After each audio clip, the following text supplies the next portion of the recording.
गोरक्षनाथ भगवान की, चारित्र चक्रवर्ती आचार्य श्री शांति सागर जी महाराज की, षष्ठम पट्टाचार्य परम पूज्य आचार्य श्री अभिनंदन सागर जी महाराज की, संत श्रवणी परम पूज्य आचार्य श्री विद्यासागर जी महाराज की, परम पूज्य आचार्य श्री रैण सागर जी महाराज की, विद्या वाग्मी ज्ञान रत्नाकर परम पूज्य गुरुवर आचार्य श्री उदार सागर जी महाराज की।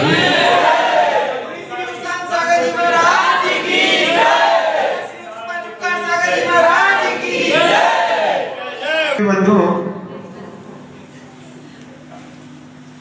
हमारे आचार्य भगवंत कहते हैं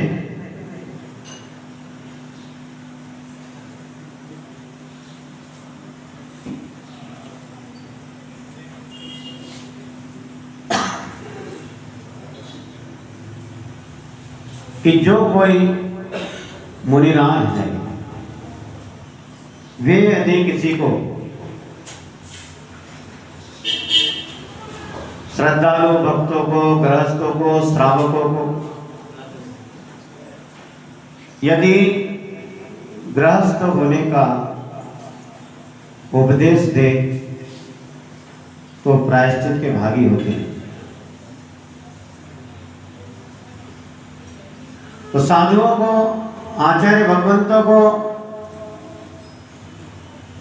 आराध्य आचार्यों ने आदेश दिया है कि आपको सबसे पहले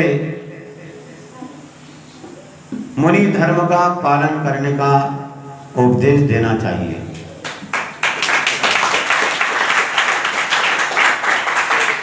और यदि गृहस्थ कोई नौजवान हो,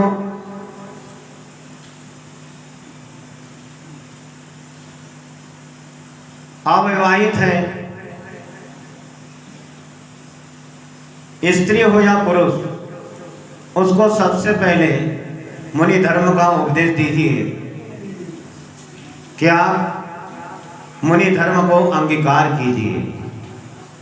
और यदि वह मुनि धर्म को अंगीकार करने में सामर्थ्य नहीं है तब उसे गृहस्थ धर्म के लिए प्रेरित किया जाता है।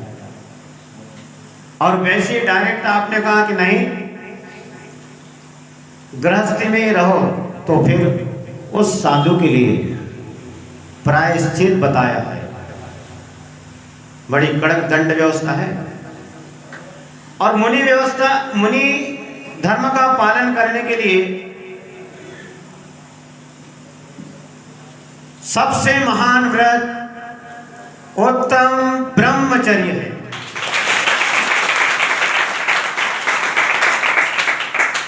जो उत्तम ब्रह्मचर्य का पालन करते हैं स्वर्ग और मोक्ष उनके लिए दूर नहीं है। तो इसीलिए कहा है कि सर्वस्व त्याग दो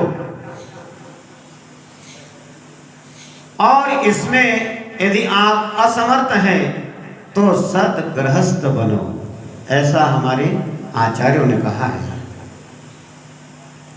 आचार्य श्री पद्मनंदी जी महाराज जिन्होंने पंचविंशति का ग्रंथ की रचना की है, गृहस्थ धर्म का उन्होंने उसमें वर्णन किया है। आचार्य समंत बद्री मुनि महाराज ने रत्नकर्ण श्रावकाचार्य का, ऐसे अनेकों आचार्यों ने गृहस्थ धर्म को भी समझाया है। लेकिन पहले मुनि धर्म का उपदेश, और यदि सामर्थ्य ना हो उस व्यक्ति की तो फिर कहते हैं कि भैया आप सद्गृहस्थ बनो। लेकिन आप लोगों ने सुना होगा कवि सम्मेलन हुआ करते हैं और भी बैठक चौपाटी पे चारों कई जगह, अरे हम तो फंस गए, हम तो कंगाल हो गए, बर्बाद हो गए, तबाह हो गए। क्यों भैया, क्या हो गया? अरे महाराज, जैसे आप महाराज बने, आपने मुनि दीक्षा अंगीकार की, ऐसा ही अवसर हमें भी मिला था। ऐसे बहुत से लोग बैठे होंगे यहाँ पर कि फलाने मुनिराज आए थे, उनके साथ हम 4-8 दिन रहे, उन्होंने हमें प्रेरित किया, लेकिन हमने उनकी बात नहीं मानी। महाराज अब पछताना पड़ रहा है, अब हम गृहस्थी में फंस गए, हमारा विवाह हो गया, अब हम तबाह हो गए, बर्बाद हो गए। आदमी ऐसा बोलता है, लेकिन उस विवाह के अर्थ को भी समझना होगा। इस उत्तम ब्रह्मचर्य के दिन और बाकी तो डेली हमेशा हर क्षण हर पल ब्रह्मचर्य का पालन करने वालों को सतर्क सावधान रहना पड़ता है। लेकिन वैवाहिक जीवन जीना ये कोई तबाही का कारण नहीं है, कोई बर्बादी का कारण नहीं है। मैं तबाह हो गया, मैं बर्बाद हो गया, ऐसा कौन कहता है? जो मुनि भी नहीं बन सकता है और सदगृहस्थ भी नहीं बन सकता है, ऐसा कामचोर आदमी कहता है कि मैं बर्बाद हो गया, तबाह हो गया। आचार्य को सीधा सीधा उपदेश है, या तो साधु बनो या तो गृहस्थ बनो, दीक्षा लो या तो शादी करो। तो विवाह करना अपनी तबाही या बर्बादी का कारण नहीं है। वैवाहिक जीवन एक विशिष्ट प्रकार की जीवन जीने की या जीवन जीने की पद्धति है। विवाह खराब चीज नहीं है, वो तो उसके लिए है। जो मुनि नहीं बन सकता है गृहस्थ, इसलिए उससे कहा है कि तो गृहस्थ धर्म का पालन कर। और सबसे ज्यादा पीड़ित आदमी के मुख से सुनने को मिलता है, बड़ी ज्वालामुखी मिली है। जीवन साथी के बारे में कभी भी सोच समझ के बोलो। जीवन साथी है आपका, उसको आप ज्वालामुखी, एटम बम, लक्ष्मी बम बोले तो फूटेगा ही वो तो फिर। और फूटा, हाथ में फूटा तो हाथ जला देता है। फिर आपकी पत्नी है, वो क्या है? आपकी पत्नी है। और लोग कहते हैं पत्नी की परिभाषा, अरे किस काम की? कोई काम की नहीं है। अरे हम फंसे भाई साहब। चंचल जानू, बिल्कुल मत फंसना। हाँ, हम फंसे, हम समझ रहे हैं उस बात को, कितना कष्ट है, निकल नहीं पाते। बात तो सही है, इसीलिए तो कहते हैं कि मुनि बनो और अपना आत्मकल्याण करो। लेकिन जो उसमें सामर्थ्य नहीं है, उसके लिए वैवाहिक जीवन आवश्यक है। नहीं तो वह व्यक्ति ना घर का ना घाट का, कहीं का नहीं रहता है। इसीलिए कहते हैं पत्नी। पत्नी तो क्या कहते हैं? पत्नी की परिभाषा बताते हैं कि पत्नी जो पतन की तरफ ले जाए उसे पत्नी कहते हैं। ये परिभाषा आप लोगों की है, ये हमारी नहीं है। आप अपने जीवन साथी को ऐसा कह रहे हैं कि पत्नी पतन की ओर ले जाएगी, गड्ढे में ले जाएगी, तुमको नरक में ले जाएगी। अरे नहीं,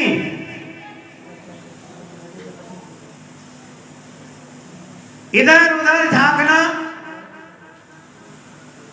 इसकी नाक बहुत अच्छी है, इसकी कमर बहुत अच्छी है, इसके गाल बहुत अच्छे हैं, इसके होठ बहुत अच्छे हैं, इसकी आंखें तो एकदम ऐसी हैं, नैना भी लाल। हाय हाय, इधर उधर ताकना, इसकी नाक, उसकी कान, उसके कान, उसके गाल, उसके बाल। ये ताकने झांकने की प्रक्रिया से पत्नी अपने पति को बचाती है। तो आपकी परिभाषा क्या है? जब सुनते हैं जो पत्नी अपने पति को पतन की ओर ले जाए उसे पत्नी कहते हैं। लेकिन मैं कहता हूं, हमारे गुरुदेव कहते हैं कि जो पति को पतित, पतित क्या होता है? पतित यानी प्रभु पतित पावन मैं अपावन। तो जो पति को पतित होने से बचाए उसे पत्नी कहते हैं। पत्नी खराब नहीं होती है, आपकी सोच खराब होती है। सुबह से लेके शाम तक झाड़ू पोछा, रोटी दाल चावल सब्जी बनाएगी, खिलाएगी, तुमको लुटाएगी बिठाएगी। लुटाएगी मतलब लिटाएगी बिठाएगी, सब करती है तुम्हारी पत्नी, तुम्हारी सेवा। और तुम उसको कहते कि तुम मेरे को पतन की ओर ले जाएगी। नहीं, वो तुम्हें पतन की ओर जाने से बचाती है। तो इधर उधर मत ताक, इधर उधर मत झांक, लुकेट दिमी, तू मेरी तरफ देख। पत्नी की परिभाषा ये है, वह अपने पति को दुर्गति से बचाती है, अपना उसका पतन होने से बचाती है। और पति के लिए कहा है, पति किसे कहते हैं? पाति इति रक्षति। पति का अर्थ है स्वामी। आप एक पत्नी के स्वामी हो।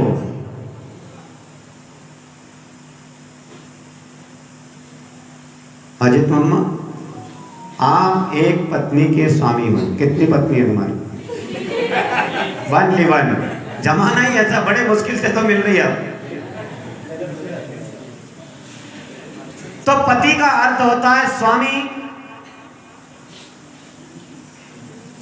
अपनी पत्नी का स्वामी। स्वामी का अर्थ होता है सभापति, सेनापति, बहुत से अर्थ लगाए जाते हैं। लेकिन पति का अर्थ सही में पति किसे कहते हैं? तो पत्नी के प्रति अपने कर्तव्य का निर्वाह करने वाले को पति कहते हैं।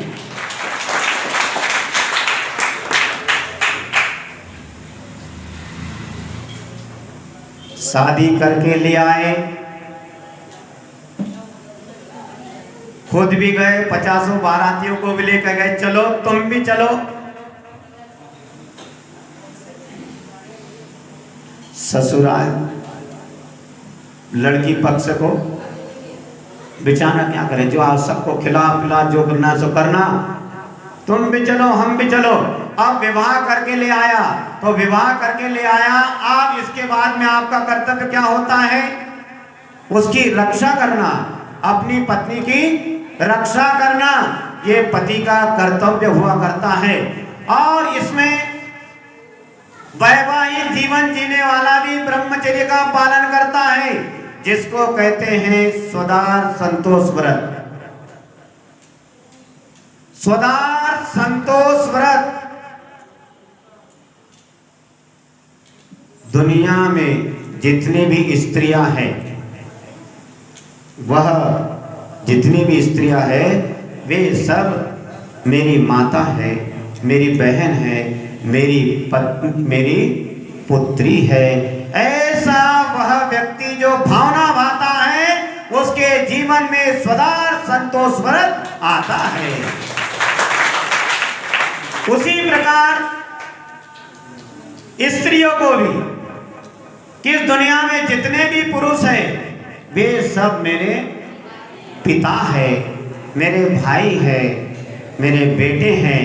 ऐसी वह स्त्री भावना भाती है, तो उसके जीवन में भी, उस गृहस्थ महिला के जीवन में भी सदा संतोष व्रत आता है।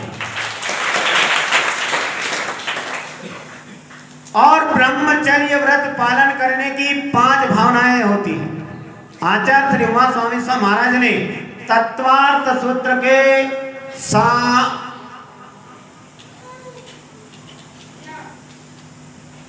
7वें अध्याय में 7वें सूत्र में कहा है स्त्री राग कथा श्रवण तन मनोहरांग निरीक्षण पूर्व रतानुस्मरण श्रेष्ठ रस स्वशरीर संस्कार त्यागा पंच। ब्रह्मचर्य का पालन करना है। ये ठेकेदारी साधुओं की नहीं है, ब्रह्मचारियों की नहीं है, गृहस्थों का भी है कि तुम अपने आप में सुधार संतोष व्रत पालन करना है। अपनी जो पत्नी है उसी में संतुष्ट रहो, उसी में संतुष्ट रहो। इसीलिए आजकल जो बिल्डिंगें बनाई जा रही है, आजू बाजू के दीवारों में खिड़कियां नहीं होती है। समझ रहे बात को? लड़ाई झगड़े से बचने के लिए बहुत कम ताकना झांकना है ऐसे विचित्र लोग। लेकिन जो व्रतों का पालन करते हैं वे सौभाग्यशाली होते हैं। तो स्त्री राग कथा श्रवण तन मनोहरांग निरीक्षण पूर्व रतानुस्मरण श्रेष्ठ रस स्व शरीर संस्कार त्याग पंच। इसके लिए 5 भावनाएं बताई है कि स्त्री राग कथा, जिसमें स्त्रियों के प्रति राग बढ़ता है, ऐसी कथाओं का श्रवण नहीं करना चाहिए। आचार्य उमा स्वामी महाराज बता रहे हैं। दूसरी भावना तन मनोहरांग, स्त्रियों के तन को, उनके अंगों का निरीक्षण, निहारना कहना चाहिए, नहीं करना चाहिए। तीसरी बात है पूर्व रतानुस्मरण। जिसने ब्रह्मचर्य व्रत धारण किया है, चाहे स्वदार संतोष व्रत हो, स्वदार संतोष व्रत में अपनी एक पत्नी में, अपनी जो पत्नी है उसकी, उसमें वह संतुष्ट रहता है। और ब्रह्मचर्य व्रत जो होता है वो पूर्ण होता है, उसकी अपनी पत्नी से भी वह कोई संबंध विवाह के पहले जो था, यानी विवाह में जो विवाह करने के बाद, पहले के तो हमको नहीं मालूम क्या होता है, आज का जमाना बड़ा गड़बड़ है। वैवाहिक जो जीवन जिया था जब उनकी पत्नी थी, लेकिन अब आपने ब्रह्मचर्य व्रत ले लिया तो वह अभी आपकी बहन हो गई। तो इसीलिए कहते हैं कि पूर्व रतानुस्मरण, पूर्व रतानुस्मरण, आपने जो पूर्व में भोग भोगे हैं उसका स्मरण मत करो। वृश्रेष्ठ रस, गरिष्ठ रसों का पान नहीं करना, गरिष्ठ भोजन नहीं करना। और दूसरी बात आखिरी, स्व शरीर संस्कार त्याग, अपने शरीर को काम उत्तेजना हो जाए ऐसा संस्कार नहीं करना। स्नान करना, शरीर की साफ सफाई रखना अच्छी बात है, लेकिन शरीर को जरूरत से ज्यादा संस्कारित नहीं करना। ऐसी 5 ब्रह्मचर्य व्रत की भावनाएं बताई है। तो इन 5 भावनाओं को यदि हम भाते हैं तो हमारा ब्रह्मचर्य व्रत, चाहे गृह त्यागी हो चाहे घर में रहने वाला हो, उनका व्रत अच्छे से फलता है। इस 5 भावनाओं को जो ब्रह्मचर्य का पालन कर रहे हैं अपने डायरी में नोट कर लेना चाहिए और प्रतिदिन सुबह शाम इसे पढ़ना चाहिए। कंठस्थ हो जाए तो मनन करना चाहिए, तो ब्रह्मचर्य का पालन करने में हमें बहुत मदद मिलती है। गुरुदेव, हमारे यहाँ जब फरवरी में सिद्धचक विधान हुआ था तो बहुत से लोगों ने गुरुवर बिलोक सागर जी के आदेश के अनुसार उन्होंने हाथ उठवाए थे।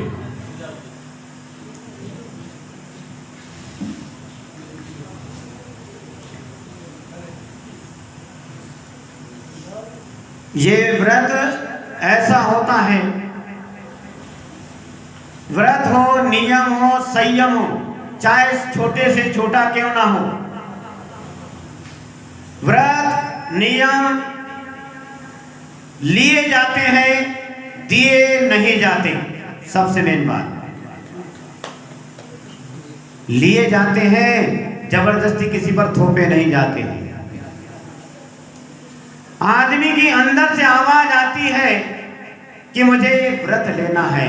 जैसे आज चतुर्दशी के दिन देखो, हम भी उपवास करेंगे, हम भी उपवास करेंगे, कल से चर्चा चल रही है। और आज देखो कितने लोग आज चतुर्दशी का उपवास कर रहे हैं। तो अपने अंदर से आवाज आई तभी तो आप उपवास कर रहे हैं, और किसी के कहने में आप फिर नहीं होता है।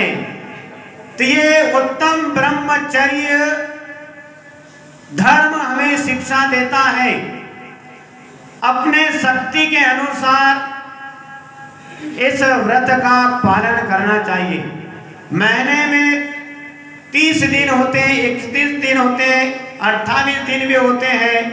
तो हमें महीने में 1 दिन, 2 दिन, 10 दिन, 12 दिन, 15 दिन, 18 दिन, 20 दिन अपनी स्वेच्छा के अनुसार स्वीकार करना चाहिए और अपने इष्ट गुरुओं के पास जाकर नियम लेकर उसका पालन करना चाहिए। अपनी स्वेच्छा से होना चाहिए। और जो ब्रह्मचर्य का पालन करेगा तो उसका जीवन सोने के जैसा चमकता है। अनेकों प्रकार की समस्याओं से वो बच जाता है। और जिसका मन काम विकार से दूषित है, चाहे वह स्त्री हो चाहे पुरुष हो, तो उसको समाज के बीच, लोगों के बीच शर्मिंदा होना पड़ता है। लज्जा से उसका सिर नीचे झुक जाता है। और जो दृढ़ता के साथ भले ही घंटे भरे का क्यों ना हो, यदि वो व्रत का पालन करता है तो दृढ़ता के साथ उसका सिर ऊंचा होता है। और जो गड़बड़ करता है उसका सिर नीचे होता है। बुंदेलखंड, इसी बुंदेलखंड में पन्ना नरेश महाराज छत्रसाल हुए हैं। उनके पास एक नौजवान युवती आई, एक कन्या आई और कहने लगी कि राजा साहब, आप सभी दीन दुखियों की मदद करते हैं,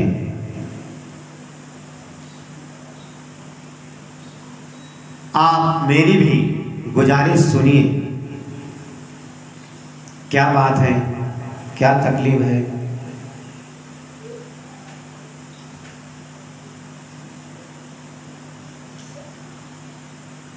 वह युवती जिसका विवाह हो चुका था,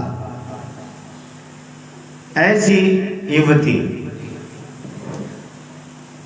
राजा से कहती है, मैं बहुत दुखी हूं।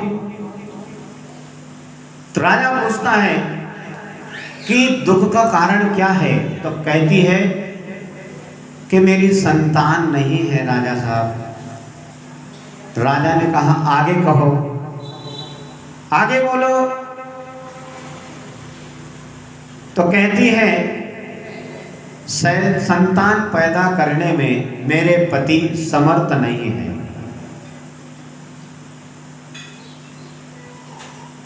राजा ने कहा, आगे कहो। राजा, आप मेरी बात समझने की कोशिश कीजिए। राजा ने कहा, आगे कहो, क्योंकि राजा गंभीर हुआ करते हैं, समस्या का समाधान करते हैं। तो वह कहती है कि राजन, आप मेरी बात समझने की कोशिश कीजिए।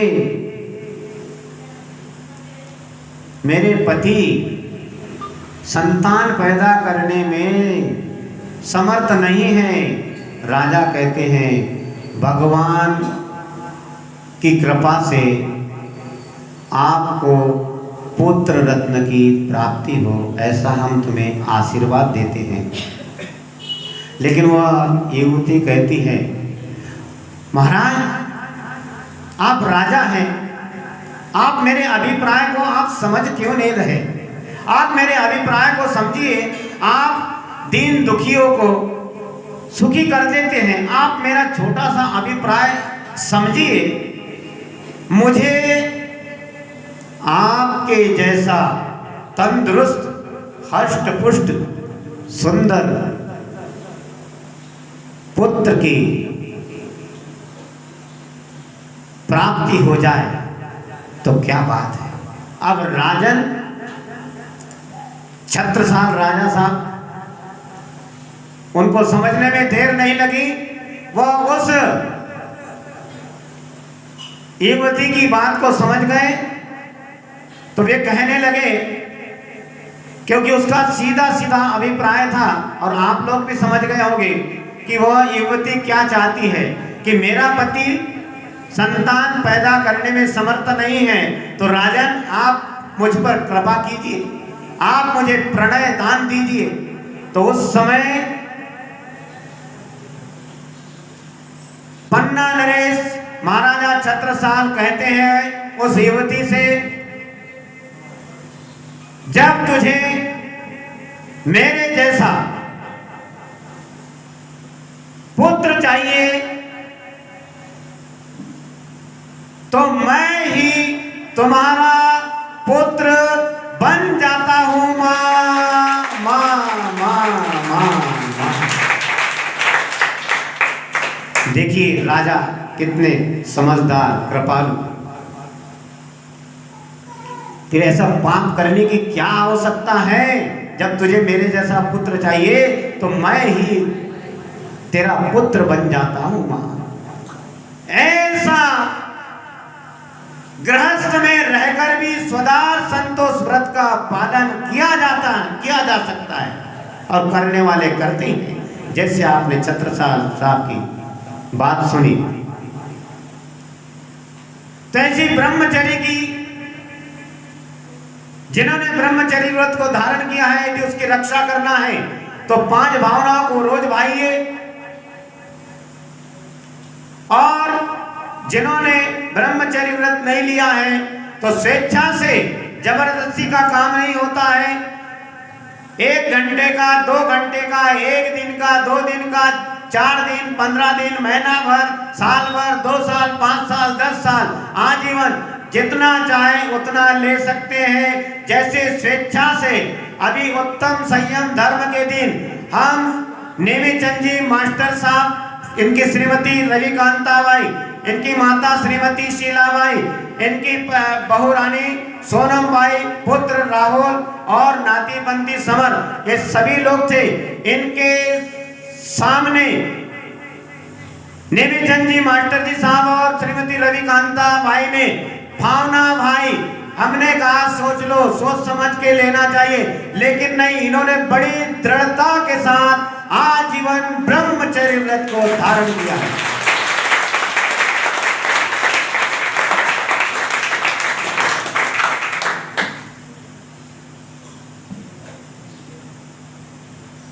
हमारी होटल वाली भाई क्या बोले, दादा आपको लेना है, लेकिन आपको हमारा वही संदेश, स्वेच्छा से, पक्का, आजीवन।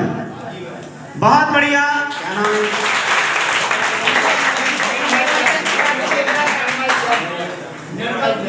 निर्मल चंद जी जैन, इनके लिए जोरदार तालियां बजाएंगे। इन्होंने आजीवन ब्रह्मचर्य व्रत स्वीकार किया है अपने मर्जी से। ऐसे ही अपने मर्जी से लोग, कोई भी हो, अपनी स्वेच्छा से हाथ खड़ा करके कह सकते हैं कि हम महाराज 1 दिन 2 दिन, लेकिन हम जबरदस्ती नहीं करते। घर जाओ, अभी हम दीपावली तक रुके हैं, आप खुद सोच लेना, गंभीरता से विचार कर लेना, फिर नियम लेना। नियम लेकर तोड़ना नहीं, ब्रह्मचर्य व्रत लिया है उसको तोड़ना नहीं, ब्रह्मचर्य से भ्रष्ट होना नहीं। जलती हुई धधकती हुई आग, जलती हुई धधकती हुई आग में कूद कर मर जाना चाहिए, लेकिन व्रत को खंडित नहीं करना चाहिए। लेकिन व्रत और नियम संयम लेने से घबराना भी नहीं चाहिए। ये भी बात है, बिल्कुल मत घबराइए। संयम धारण करा। भीम नका बाबांनो संयम धारण करा। संयम धारण केल्याशिवाय आत्माचे कल्याण होत नाही रे बाबा। चारित्र चक्रवर्ती आचार्य श्री शांति सागर जी महाराज कहते हैं संयम धारण करो, डरो मत, डरो मत। संयम धारण किए बिना अपनी आत्मा का कल्याण होता नहीं रे बाबा। इसलिए कहते हैं सर्वस्व त्याग दो, यदि इसमें समर्थ ना हो तो सदगृहस्थ बनो, और सदगृहस्थ बनकर भी स्वदार संतोष व्रत का पालन कीजिए। और सामर्थ्य है तो क्षुल्लक एलक आरिका मुनि बनकर उत्तम ब्रह्मचर्य का पालन कीजिए। ऐसी हमारी आप लोगों के लिए भावना है कि सभी का जीवन मंगलमय आनंदमय बने, सभी के जीवन में ऐसा उत्तम ब्रह्मचर्य आए। इसी मंगल भावना के साथ परम पूज्य गुरुवर आचार्य श्री उदार सागर जी मुनि महाराज की